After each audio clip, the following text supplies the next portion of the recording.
السلام علیکم ورحمۃ اللہ وبرکاتہ۔ کربلا کا تحقیقی جائزہ 72 صحیح اسناد احادیث کی روشنی میں پیش خدمت ہے۔ حدیث نمبر 22 صحیح بخاری اور مسلم کی متفقہ علیہ حدیث ہے کہ سیدنا ابو سعید خدری بیان فرماتے ہیں کہ رسول اللہ صلی اللہ علیہ وآلہ وسلم مال غنیمت تقسیم فرما رہے تھے۔ عبداللہ بن ذوالخویسرہ تمیمی آیا اور کہنے لگا، اے محمد، اے محمد انصاف کرو۔ آپ صلی اللہ علیہ وسلم نے جلال میں آ کر فرمایا، تو برباد ہو جب میں ہی انصاف نہ کروں گا تو اور کون انصاف کرے گا؟ سیدنا عمر بن خطاب رضی اللہ تعالیٰ عنہ نے عرض کیا، مجھے اجازت دیجیے میں اس گستاخ کو قتل کر دوں۔ آپ نے فرمایا، رہنے دو، ان کے کچھ ساتھی مستقبل میں اب ایسے ہی ہوں گے۔ اگر تم اپنی نمازوں کو ان کی نمازوں اور اپنے روزوں کو ان کے روزوں کے مقابلے میں حقیر سمجھو گے، یعنی وہ خوارج بہت زیادہ عبادت گزار ہوں گے۔ یہ لوگ دین میں سے یوں خارج ہو جائیں گے جیسے تیر اپنے ہدف سے آر پار نکل جاتا ہے اور اس تیر کے اگلے اور پچھلے درمیانی حصے کسی بھی حصے پر کوئی نشان نہیں لگا ہوتا اور وہ گوبر اور خون سے صاف نکل جاتا ہے۔ معذرت۔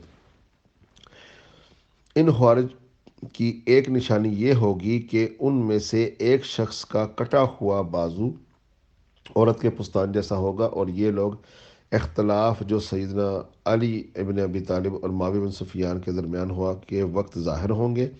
سیدنا ابو الخدری رضی اللہ تعالیٰ عنہ بیان فرماتے ہیں کہ میں گواہی دیتا ہوں کہ میں خود رسول اللہ صلی اللہ علیہ وسلم سے یہ باتیں فرماتے ہوئے سنا ہے، اور یہ بھی گواہی دیتا ہوں کہ سیدنا علی بن ابی طالب نے ہی ان خوارج کو نہروان میں قتل کیا، اور پھر آپ کے ساتھ اور میں آپ کے ساتھ تھا۔ جو بھی خوارج مقتولین میں ایک شخص کی لاش لائی گئی اور وہ تمام علامات موجود تھی جو رسول اللہ صلی اللہ علیہ وآلہ وسلم نے پیش گوئی کا ذکر فرمائی تھی، اور اسی سے متعلق قرآن کی یہ آیت بھی نازل ہوئی، اور ان میں سے بعض آپ صلی اللہ علیہ وآلہ وسلم پر صدقات کی تقسیم پر تان کرتے تھے۔ وَلَعُوذُ بِاللَّهِ مِن ذَلِكَ سورہ توبہ۔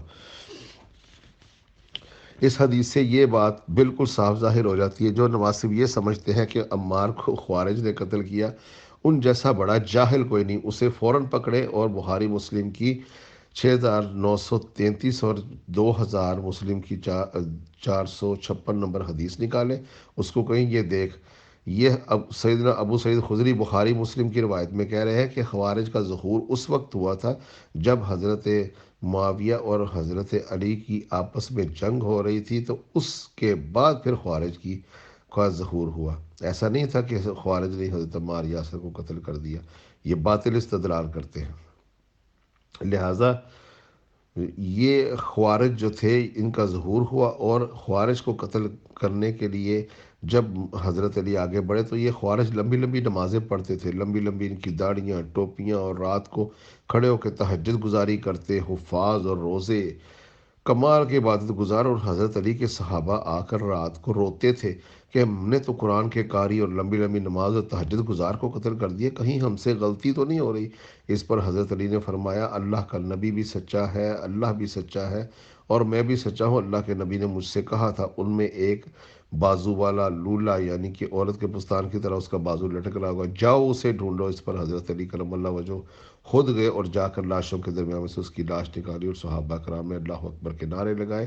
یعنی صحابہ کرام میں سے کچھ ایسے لوگ جن کو جو تذبذب کا شکار تھے، انہیں بھی اس بات کا یقین ہو گیا کہ یہ عبادت گزار، لمبی نمازیں، تہجد گزار، روزے رکھنے والے، لمبی داڑیاں ٹوپیاں پڑھنے والے خرج من الایمان ہے، خوارج ہے۔ اللہ کے نبی علیہ الصلوۃ والسلام کی نشانیوں کے مطابق یہ اسلام سے اس طرح خارج ہو چکے ہیں جس طرح شکار سے تیر خارج ہو جاتا ہے۔